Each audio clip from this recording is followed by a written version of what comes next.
আমরা সুন্দরবন সফরে আইছি, তো কিছুটা কাছে আসার পরবর্তীতে কিন্তু একটা দোকান দেখতে পেলাম।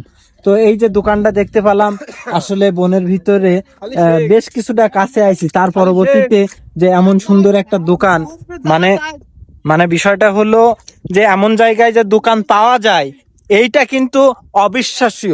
কারণ এখানে মালামালও আসে কিন্তু নৌকায় করে, এখানে যাওয়া আসার কোনো রকম পথ বা কোনো রকম সিস্টেম নাই।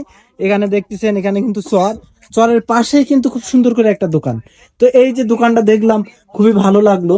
তোমার কেমন লাগতেছে এই দোকানটা দেখে হঠাৎ করে? আসলে এরকম একটা দোকান অনেকক্ষণ ধরে খুঁজতেছিলাম, বাট নদীর মাঝখানে বলে পাইতেছিলাম না।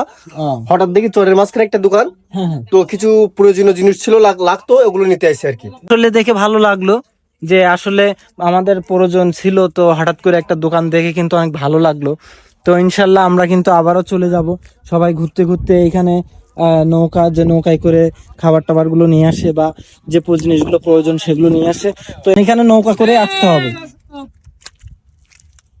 তো আপনাদের দেখায় যাওয়ার পথটা কিন্তু এই, মানে এখানে মানে নদীর দিকে স্মরণ করে আর কি দোকান। তো বিষয়টা সুন্দরবন সফরে এসে অনেক ভালো লাগলো। তো স্থানটার নাম শুনলাম, আমাদের মাঝি ভাই বললো গোলাখালী নাম।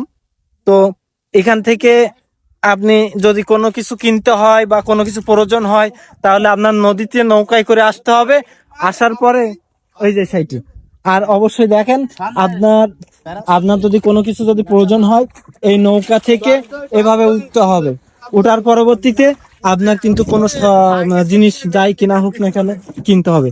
তো তুমি যে এই যে জায়গাটা দোকানটা, এখান থেকে কি তোমরা প্রতিনিয়ত কোনো সরঞ্জাম যেগুলো প্রয়োজন হয় সেইগুলো নিয়ে থাকো? জি। ও, তা আমার রেখেই কিন্তু আমার নৌকাটা চলে যাচ্ছে। তো আগে উঠে নেই। তো ইনশাল্লাহ আগে উঠে গেলাম। আমাদের দোকান থেকে যে সরঞ্জাম লাগবে, আমাদের যে জিনিস প্রয়োজন ছিল, সেটা সংগ্রহ করেছি। তো আপনাদের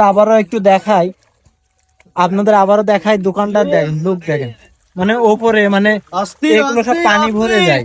হ্যাঁ, পানি ভরে যাওয়ার কারণে এখানে ঠিকই ছোট্ট করে একটা দোকান। ও, দারুন দারুন। তো ভালো লাগতেছে।